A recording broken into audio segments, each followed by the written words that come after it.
Wednesday night at Footprint Center was a little bit of a good news, bad news situation. We'll dive into both on today's episode of Locked On Suns. The good was Devin Booker looking like the absolute best version of himself. The bad, we're waiting one more day at least for Kevin Durant's home debut as a Sun.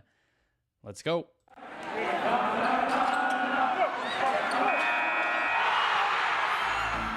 You are Locked On Suns, your daily Phoenix Suns podcast. Part of the Locked On Podcast Network, your team every day.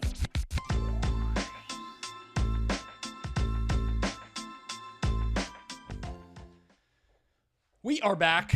This is Locked On Phoenix Suns. We are part of the Locked On Podcast Network, and I'm your host, Brendon Kleen, a credentialed media member covering the Suns for the past 6 seasons, a writer at Suns.com, and the host of the Just Basketball Show wherever you get your podcasts. Thank you for making Locked On Suns your first listen here on this Thursday, maybe late Wednesday night for some of you if this uploads quickly enough. We are here every single day, Monday through Friday for you. After games like this, news days, analysis days, all that good stuff. So if you're finding the show for the first time, hit follow, hit subscribe on any podcast platform you listen on, as well as YouTube, where you can hit the bell down below as well, and drop a comment with your thoughts on this Kevin Durant predicament. We'll use that word for now. You can also follow along, guys, at Locked On PHX Suns, where you can get new shows. You can follow along with the team. And if I can get back into the rhythm, we'll do our 7 words or less game takes after every home game. Let's dive in. 132-101. The Phoenix Suns beat the Oklahoma City Thunder. That is almost secondary news to the Durant injury. But I'm going to start with the positive. As I said to intro the show, good news, bad news situation. I am actually the type of person that normally says bad news first in that situation. But look, we're going to do good first because I think that's what you guys come here for. Am I right? Am I wrong? I think I'm right. All right, 44 points for Devin Booker. We'll usually do our moment of the game here in this spot, so I'll start it that way in the spirit of that. Here's the deal. The moment is Devin Booker, fourth quarter, early on, 28 minutes played, 44 points scored. He's sitting at 4 fouls, which he got in the second quarter, or early in the third quarter, I mean. He is very much wanting to continue scoring, but it is a 30-something point game. Monty Williams brings TJ Warren into the game to check in for the final 7 minutes. Booker goes to the corner and literally hides. I mean, joking, obviously, goofing around, but goes to the left corner along the baseline and tries to kind of chameleon his way into getting to stay in the game. Speaks to the kind of groove that he was in. And honestly, in this segment, I mean, look, he had 17 points, I believe, in the first quarter, 16 or 17. Oh, it was 17 because he had the technical free throw at the very end there. Making pull-up threes, getting into the post over guys like Lindy Waters and Aaron Wiggins and a lot of these players that just didn't stand much of a chance against him. And it was vintage Book. It wasn't even anything. Not that I don't want to break it down, but it's just Durant didn't even play where, in the past, Book's been on this tear. You could at least say, okay, what's different for him? How's he attacking with Durant? What's the spacing like? What's the ball movement like? What's the shot distribution? All that stuff that I talked about on yesterday's show, which you can check out too. But I honestly don't even want to do that. And that's kind of why I pointed to that moment, because it was just fun. This was a huge blowout win. The Thunder were without Shai. The Thunder were without Jalen Williams, local kid. And so it just wasn't that competitive of a game. The Thunder got hot from 3 when these two teams played a couple weeks ago. They were solid from 3 tonight, but nothing special. They also turned the ball over 16 times, whereas the Suns were actually the hotter shooting team, 47% from deep. The Suns got 31 assists, 52% from the field. It just wasn't close. So instead of breaking that down in detail, I'm basically just going to read you the highlight stats that really illustrate this game and honestly the heater that Booker has been on. I have a sneeze coming and I'm going to try to power through it. Tonight was Devin Booker's first 40-point game. This is from Cody Hunt, who a lot of you probably follow on Twitter. First 40-point game against the Thunder. His previous career high against them was 39. Book now has a 40-point game against 18 of the other 29 teams in the league. So more than half. That was already true. He's getting closer to 20. That was kind of fun. Players to drop 40 points in less than 30 minutes this season. Okay, 40 or more points, 30 or fewer minutes played. Giannis, Cam Thomas, remember that week? That was kind of crazy when Kyrie got traded and then shortly thereafter Durant got traded. So you have that. Giannis, Cam Thomas, and then number 3 is Devin Booker. Unreal, and you have to be efficient. And that's, I guess, one part that I can sort of get my analyst hat on with is 17 of 23 from the field. He was that close to having half the amount of shot attempts as he did points, which is we always do the joke around of more shots than points. That's kind of like the Michael Beasley honorary award. Book almost had half the shots as he did points. And that's how you get something like 40 points in 30 minutes. He's not just doing this tonight. He did not just do this tonight. The last 4 games, which you would say with Durant, but obviously in this case, he didn't play with Durant. 38 points per game, 7 assists per game, 5 rebounds per game, 1 block per game. 60% shooting from the field, and obviously a 4-0 record. And I mean, honestly, like, I'll take a second now while we're talking about positives here before we get into the Durant bleakness. The Suns are 37-29 now. You know, we spent a lot of time talking about, gloom and doom during December and January.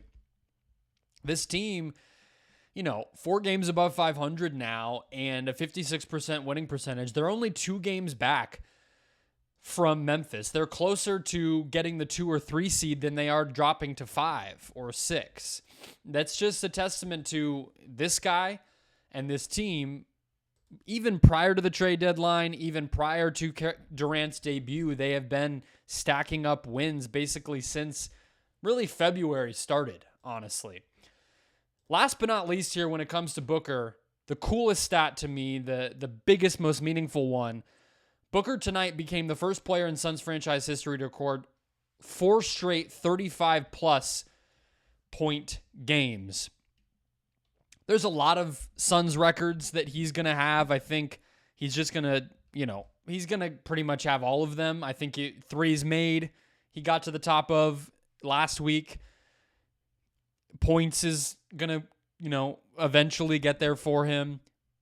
Assists, maybe, all that stuff, right? But you just think about the scores that have come through here. Amari Stoudemire, Charles Barkley, Kevin Johnson, Dan Marley, Tom Chambers, Eddie Johnson, Alvin Adams, even, these guys who scoring is something players have done forever. Yes, the way it happens, the difference of schemes and styles and pace and all that stuff is different, but 4 straight 35-plus point games is a very impressive achievement, and especially when you put into context that nobody in this franchise's history has ever done it. Just another cool way for Book to etch himself into this Suns franchise history and their leaderboards. Okay. Positives out of the way. Let's dive into the negative. Kevin Durant sprains an ankle during warm-ups. I was sitting there watching it. I will give you my perspective. I was in the locker room. I was in the press conferences post-game. I will tell you what was said and what I make of all of it in just a second. First, today's show, guys, brought to you by Nissan. And more specifically, Nissan's Most Electric Player of the Week is brought to you by the all-new, all-electric 2023 Nissan Ariya. I like to give this award to some unsung heroes. It obviously could go to Devin Booker. It obviously could go to Kevin Durant. But I'm going to give it to Ish Wainwright.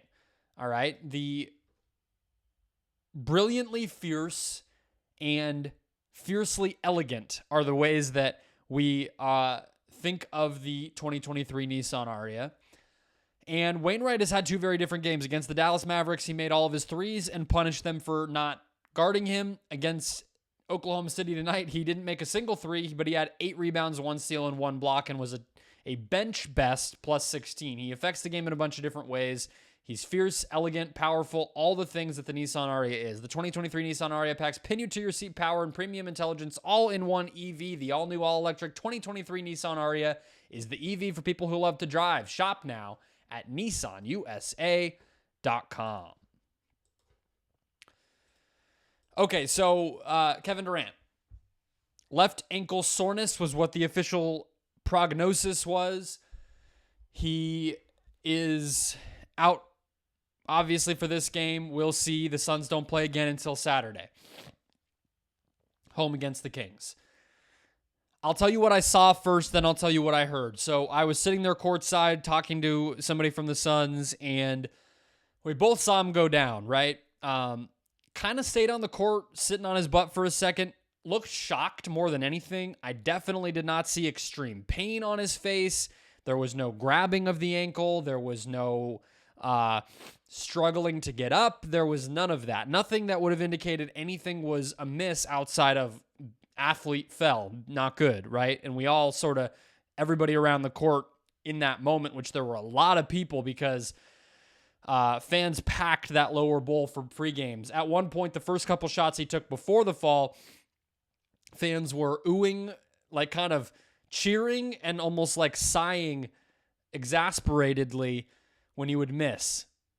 Cheering when he made it, doing that when he missed. It was that much energy and attention on this stuff. And so obviously when he falls, oh my God, everybody sort of catches their breath. But nobody, like anyone out there, even if maybe there's people listening who were among those fans watching courtside, it just didn't look serious. And so we all kind of went back to business as usual. We're talking to, I continued my conversation. Everybody kind of goes back to what they're doing. And most importantly, Durant finishes his warm-up fully. Nothing seemed different. No limp, no adjustments to how he was moving or walking or running or shooting or anything. And then he goes and signs autographs for a lot of the people who had gathered around. I don't think there's anything. If you had asked me when I walked off the court after Durant's warm-up, do you think he's okay? I would have said without a doubt, yes. I would have said, of course, it's an athlete. Of course, he is big and, in his mid-30s and coming off the MCL sprain, all that stuff. So I wouldn't have been, I wouldn't have said don't even think about it. But I thought he was going to play. I didn't even post about it. And honestly, that is a kind of another little thing here that I don't know if everybody really takes note of, but my, reporter brain or whatever you want to call it does take note of. You'll notice nobody even posted these videos or really said much of anything about it until the lineups were announced and he's out, right? And so that should go to show that even Kellen Olson and Dwayne Rankin, all these people, Cam Cox from 12 News, who posted these videos, even they didn't say, take a look at the fall or anything. It didn't seem like a big deal. And so that takes us to, obviously he's announced out. There's a big letdown in the arena. You kind of feel the energy go down when that tweet starts to go out and everything. He's not announced during pre-games. He is in the intro video, which was kind of that awkward thing. And whatever. The game goes, they win, no big deal. Obviously, without Shai, without Jalen Williams, OKC was probably not going to win this game, with or without Durant. Book made sure of that. Book also made note to say, he came and he wanted to give the fans a little bit extra tonight. I mean, what a flex. I don't even mean that in a negative way. Can you imagine being so good at what you do that you can decide to flip a switch and do, oh yeah, let me just make it a little more entertaining tonight. Crazy, absurd, filthy talented. The guy is a monster. But back to Durant, we get to post game, and I'll tell you what I heard because that was what I saw, right? So I don't know. Basically, to me, here's what Monty said. We don't have any more update right now. We'll get more testing done tomorrow, but right now it's just an ankle sprain and we don't have anything official to report. He said, it's life. I feel bad for him because he feels bad that he wasn't able to be out there. Okay? Nothing really serious. Then you have Chris Paul, I know how much he loves to play and wanted to play, but stuff happens. Booker, which something you guys get to do that I don't, is hear the TV post-game press interviews. I don't ever get to see or hear those because I'm not watching. And so Booker gets on that post-game and says it's not really that big of a deal. Said he'll make his debut another day. Nothing too concerning. There's only a month left in the season, so if you really felt like it was extreme, you would start to wonder if he's going to be able to play the rest of the season. Doesn't seem like anybody's worried about that, right? And then Booker comes to the press conference podium and he says it is what it is, but nothing serious, so we'll get him back right. He said later, we'll reschedule the party. I'm sure they'll be back, as in the fans. And then he said, the people that missed out tonight, I tried to give them a little something, as I talked about. He went on to say that his kind of closing statement was, we'll have his debut, and then he sort of like trailed off. And to me, I'll just tell you, it felt like he wanted to say soon, but he didn't want to get out in front of it. Okay, so, and it just came down since I hit record, that the Suns will not have practice tomorrow. And so we won't find out really anything unless they release an email and put it out there, a statement or an update or anything. We won't get to talk to anybody until Friday. And again, they don't play until Saturday. So it's not going to get an update. The last bit of this, though, is that Dwayne Rankin tweets out that he did not say that he saw it. He said, I've been told that Durant was in a boot. It's just another thing that's hard to parse. Obviously there's part of me that is, of course, worried like anybody would be when I see that. It's just not good news for his health, for the ability of the Suns to be at their best, anything. But that's also something you could do if you just want to be careful. And so that's kind of where we come down. I think even with all of the comments that were made, even with the boot thing, even with all of it, I just think it all adds up to what I saw with my own eyes indicates it was not that serious. Things can swell. Things can feel more painful than you're expecting.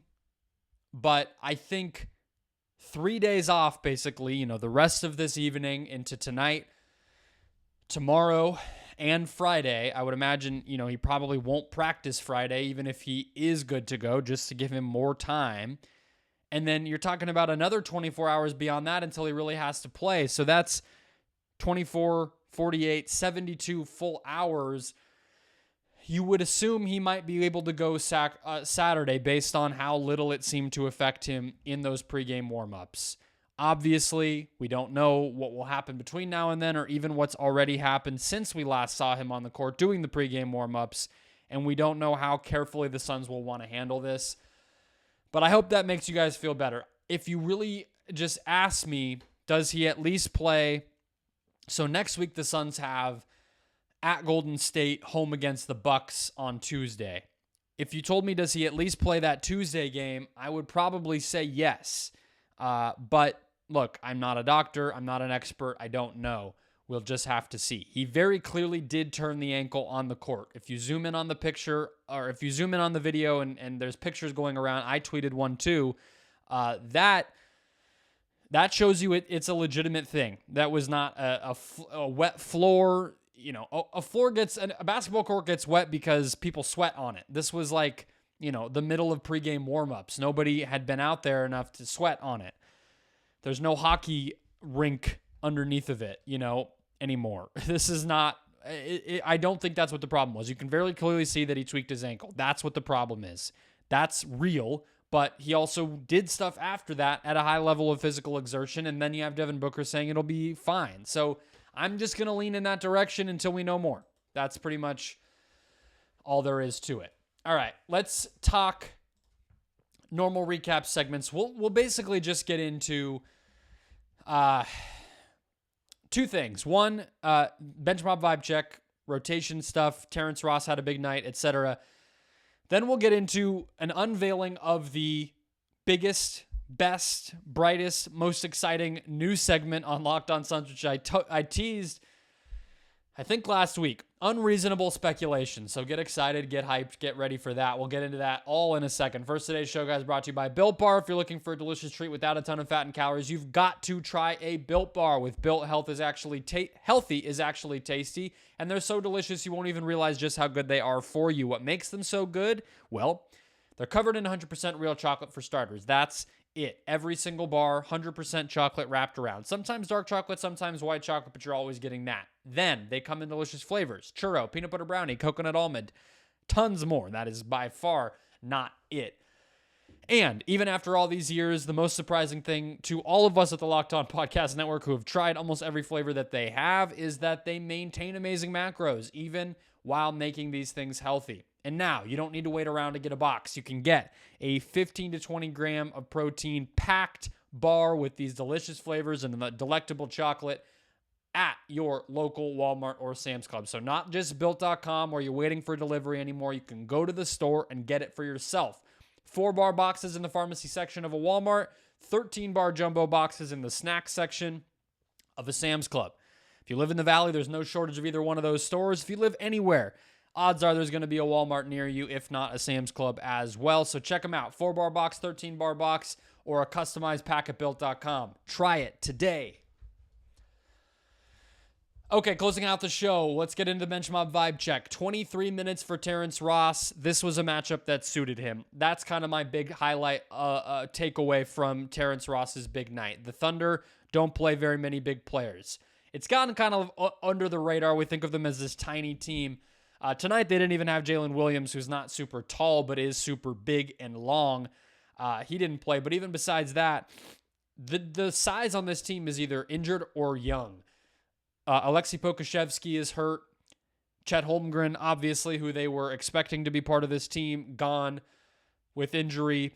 Didn't even ever play this season. They traded Mike Muscala, not much of a defensive big, but still has size. And then Ousmane Dieng, who actually did play in this game. He's a rookie for them too. He did not play much this season. He's in the rotation now, but he's a very raw player. And so that's bigs. But even then, aside from that, some of their wings and everything else, they just don't have the sort of lockdown defensive players or big bruising offensive players or really much of any of that. And so Ross is able to slide into a game like this a lot better than he is in other games, right? We saw him get kind of punished by the Bucks with Holiday, with Middleton, with their very physical big players. And then against the Mavs, most namely against Luka, who the minute Ross checked in, got to the free throw line, back-to-back possessions in that second quarter on Sunday, basically just getting a switch onto Ross, and then, Ross had no choice but to foul him. That was a bad matchup, right? But in this type of a game, Ross is going to be able to not be punished defensively and not really have to worry about doing much but scoring, and he did that tonight. +9 while he was in there, and again, the 24.6 of 10 from deep, just like Booker had. This is the type of game he's going to be able to make a difference in. I think you can look up and down. The Kings, the Grizzlies probably, even though they have defensive personnel, I don't think that they're going to be able to really attack him defensively and make him worry that way. And their wings are normal size. Ross is 6'6". He'll be fine. I think, there's a number of teams, a lot of the play-in teams you're not going to worry about. So Ross is not some sort of unplayable player. I think we just need to adjust expectations and look at the opponent and see if it's going to be a game that makes sense for him. The other part of this that's worth noting, Ish Wainwright was the first guy to check in this game, although Ross got hot, so he ended up playing more minutes. But Wainwright was the first wing, the first player off the bench, and that comes after. I know Durant didn't play, and so Wainwright is figured to be back in the rotation, but that's noteworthy. He has gotten minutes, and he has made the most of it these past 2 games. He lost minutes, was a DNP the first 2 games that Durant played. Now here he is seizing the opportunity, and he might be right back in the mix. Last thing would just be the amount of guys that Monty played. He gave time to TJ at the very end of the game, but even in the, I think, second quarter, he gave minutes to Bazley. No Durant, so again, take it with a grain of salt, caveat, we don't exactly know, but that's the second time we've seen Bazley get some spot minutes and spot opportunities, something to monitor going forward. All right, let's close out the show. Unreasonable Speculation. That is going to be the name of this segment. I teased it last week. And it's not even speculation. It's criticism of Shai Gilgeous-Alexander and the way that he is being handled. And I don't even want to pretend like I'm not going to put on my scrubs and tell you guys my medical opinion on this. It just doesn't add up. And it's a high horse, I'm just bothered by it, pet peeve type of thing.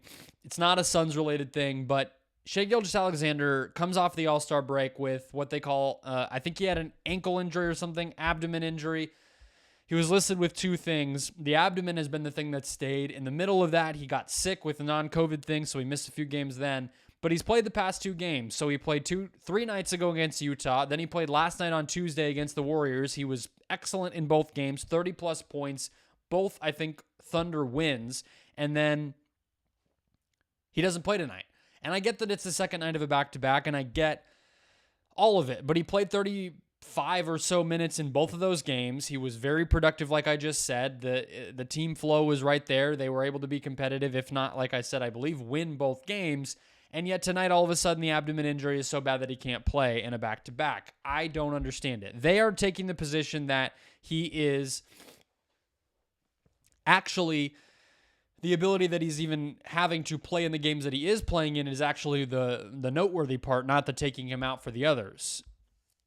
I guess I can see that, but it doesn't quite add up to me. I don't understand why he's healthy enough to be able to go out there and play at an elite level sometimes, but then also can't play at all other times, even though it is a back-to-back. The guy's 24. He has no history of severe injury. He also has definitely no severe history with abdomen injuries that I know of or that anybody has kind of talked about. So that's not any speculation. The speculation is they're tanking again. I mean, really. Like, they're playing things extremely conservatively and even more conservatively than they normally would in order to bank some losses. I don't know. Maybe they don't want to be in the play-in. Maybe that doesn't feel valuable to them. I don't know. But I just think back to Shai Gilgeous-Alexander saying at the beginning of the season, we're done losing. They've been very good when he's been out there. Maybe it is true that him even being able to play the games that he is playing and the productive stuff, the fact that he's been so good is just a testament to his motivation and physical pain management and all that stuff. I'm willing to accept that, but the pattern that I've seen with them is they shut him down at the end of every season. They don't want to win. They don't want to see where he can take them, and I love that guy. That guy is one of my favorite players in the entire NBA to watch. I'm not just saying this selfishly because tonight I didn't get to watch a guy I like.